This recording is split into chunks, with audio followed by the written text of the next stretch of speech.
John Cena WWE से retire हो चुके, ये बात हम सभी लोगों को मालूम है। बट अब यहाँ पर सीना के रिटायरमेंट के बाद जॉन सीना ने रॉक और ट्रेविस स्कॉट को मॉक कर दिया है। डब्ल्यूडब्ल्यूई के सैटरडे नाइट मेन इवेंट के बाद सैटरडे नाइट मेन इवेंट की स्टार रेटिंग सामने आ चुकी है। डब्ल्यूडब्ल्यूई में लोगन पॉल के पार्ट टाइमर होने को लेकर लोगन पॉल ने फैंस को मॉक कर दिया है, तो वहीं सेथ रॉलिंस के पॉसिबल रिटायरमेंट को लेकर रॉलिंस का मेजर स्टेटमेंट आ रहा है। तो गाइस चलिए बिना किसी देरी के शुरू करते हैं इस वीडियो को, और सबसे पहले बात करेंगे डब्ल्यूडब्ल्यूई के फ्रेंचाइज सुपरस्टार जॉन सीना की। गाइस यहां पर सैटरडे नाइट मेन इवेंट पर जॉन सीना के डब्ल्यूडब्ल्यूई से रिटायर होने के बाद जॉन सीना हमें यहां पर पोस्ट रिटायरमेंट के ऊपर पहली बार कोडी रोड्स के शो पर आज यहां पर अपीयर होते हुए दिखाई दिए, जहां पर कोडी रोड्स के पॉडकास्ट के ऊपर जॉन सीना यहां पर पोस्ट रिटायरमेंट इंटरव्यू देते गए। और इस इंटरव्यू के अंदर जॉन सीना यहां पर डब्ल्यूडब्ल्यूई के मल्टीपल रेसलर्स को लेकर बात करते गए, जहां पर सबसे पहले जॉन सीना ये बोलते गए कि वो इस चीज को लेकर काफी हैप्पी गए कि उन्होंने उनके आखिरी मैच के अंदर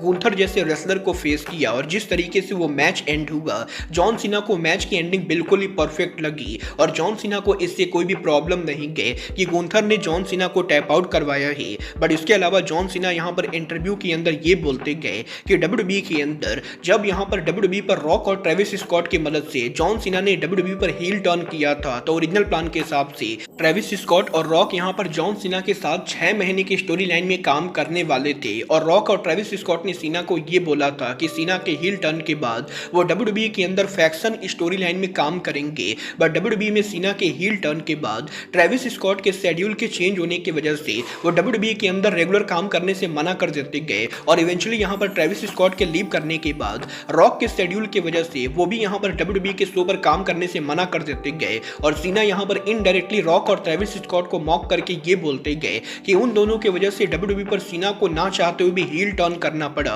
और सीना के हील टर्न के बाद वो दोनों यहाँ पर बीच रास्ते में सीना को छोड़कर डब्ल्यूडब्ल्यूई के शो से गायब हो गए। और अगर यहाँ पर वो दोनों गायब नहीं हुए होते तो डब्ल्यूडब्ल्यूई के अंदर अगस्त तक इस स्टोरी लाइन के अंदर जॉन सीना हील रेसलर होने वाले थे। बट सेम टाइम के ऊपर सीना ये भी बिलीव करते गए कि अगर यहाँ पर ट्रेविस स्कॉट और रॉक ने डब्ल्यूडब्ल्यूई की स्टोरी लाइन को मिड वे में लीव नहीं किया होता तो शायद यहाँ पर डब्ल्यूडब्ल्यूई के अंदर फैंस को John Cena versus CM Punk, John Cena versus Randy Orton और John Cena versus Cody Rhodes जैसे मैचेस देखने को नहीं मिलते, क्योंकि ओरिजिनल रिटायरमेंट प्लान के अंदर सीना के हील टर्न के बाद ये सारे मैचेस नहीं होने वाले थे। बट रॉक के मिड वे में शो को लीव करने के बाद डब्ल्यूडब्ल्यूई कंपनी ने प्लान्स को चेंज किए, और प्लान्स के चेंज होने के बाद कंपनी के अंदर ये सारे मैचेस बुक हुए, और इसीलिए सीना को इससे कोई भी प्रॉब्लम नहीं गए कि रॉक और ट्रेविस स्कॉट ने सीना को बीच रास्ते में धोखा दे दिया। बट यहीं जॉन सीना के इस इंटरव्यू के अंदर जॉन सीना रेसलिंग बिजनेस के अंदर उनके फेवरेट मोमेंट को लेकर बात करते गए, जहां पर जॉन सीना ये क्लेम करते गए कि इस साल सऊदी अरबिया में जॉन सीना और सीएम पंक के फाइनल मैच से पहले सीएम पंक ने जब सऊदी अरबिया में प्री शो के ऊपर सऊदी अरबिया में फैंस से माफी मांगी थी,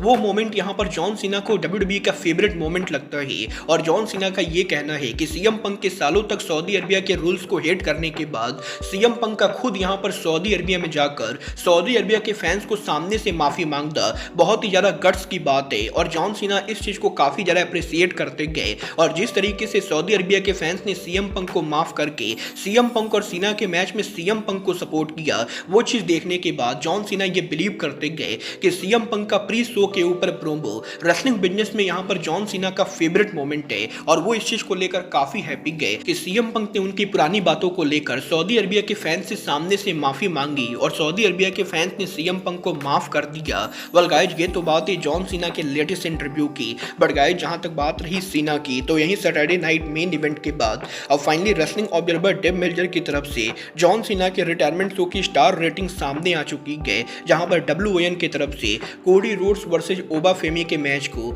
3.25 रेटिंग मिली है, सोल रुका वर्सेस बेली के मैच को 3.75 रेटिंग मिली है, AJ Styles Dragon Lee versus Je'Von Evans Leon Slater के मैच को 3.5 रेटिंग मिली है, तो वहीं जॉन सीना वर्सेस गुंथर के फाइनल मैच को 4.5 रेटिंग मिली है। और रेसलिंग ऑब्जर्वर ने सैटरडे नाइट मेन इवेंट के ऊपर किसी भी मैच को 5 स्टार रेटिंग नहीं दी है, जो मेरे हिसाब से पूरी तरह से जस्टिफाइड है। बट गाइज चलिए फिलहाल आगे बढ़ते और बात करते हैं लोगन पॉल के डब्ल्यूडब्ल्यूई पर पार्ट टाइमर होने की। गाइज यहाँ पर ये बात तो हम सभी लोगों को मालूम है, लोगन पॉल काफी कम टाइम के अंदर डब्ल्यूडब्ल्यूई के one of the most popular wrestler बन चुके हैं। बट सेम टाइम के ऊपर लोगन पॉल इंटरनेट पर डब्ल्यूडब्ल्यूई के one of the most hated wrestler है, जहां पर आए दिन सोशल मीडिया के ऊपर फैंस यहाँ पर लोगन पॉल के पार्ट टाइमर होने को लेकर मजाक उड़ाते गए और फैंस यहाँ पर इंटरनेट पर ये बोलते गए कि लोगन पॉल को एक मैच रसल करने के लिए WWE के अंदर 2 हफ्तों तक ट्रेनिंग करनी पड़ती गए, तब जाकर वो WWE पर एक मैच रसल कर पाते गए।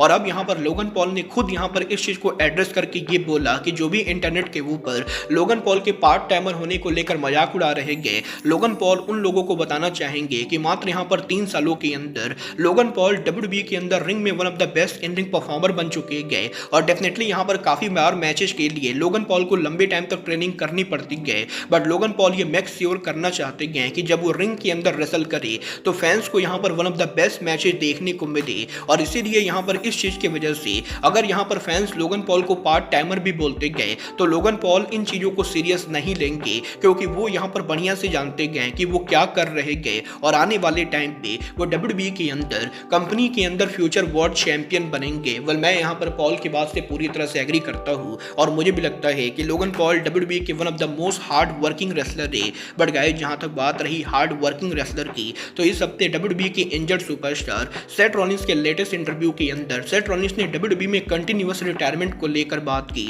जहां पर रॉलिंस ने यहां पर गोल्डबर्ग जॉन सीना के बाद अगले साल एजे स्टाइल के रिटायरमेंट को लेकर जब बात कर रहे थे तो रॉलिंस से ये पूछा जाता है कि WWE के अंदर उनके रिटायरमेंट के प्लान क्या है और क्या यहां पर आने वाले टाइम पे वो भी यहां पर रिटायर होने वाले गए। तो रॉलिंस यहां पर जवाब देकर ये कहते गए कि उनकी बॉडी यहां पर अभी करंटली काफी बढ़िया काम कर रही गए और उन्हें यहां पर नहीं लगता है कि आने वाले बहुत ही लंबे टाइम तक वो रेसलिंग बिजनेस को छोड़कर कहीं भी जाने वाले गए। और डेफिनेटली कोडी रोड्स और रोमन रेंज जैसे रेसलर आने वाले 2-3 सालों के बाद WWE के अंदर से या तो रिटायर होंगे या फिर पार्ट टाइमर बनेंगे, बट सेथ रॉलिंस ने ऐसा कुछ भी प्लान नहीं किया है और वो यहाँ पर मिनिमम आने वाले और 10 सालों तक WWE के अंदर एक्टिव परफॉर्मर के तौर पर काम करने वाले गए और वो WWE के अंदर कंपनी के अंदर लंबे से लंबे टाइम तक रेसल करना चाहते गए। वेल मैं डेफिनेटली नहीं चाहूंगा कि सेथ रॉलिंस भी यहाँ पर इतनी जल्दी रिटायरमेंट ले। बट गाइज अब आज के इस वीडियो में बस इतना ही। मैं मिलता हूँ आपसे अपने अगले वीडियो में। बट गाइज तब तक के लिए good bye, good night and bang.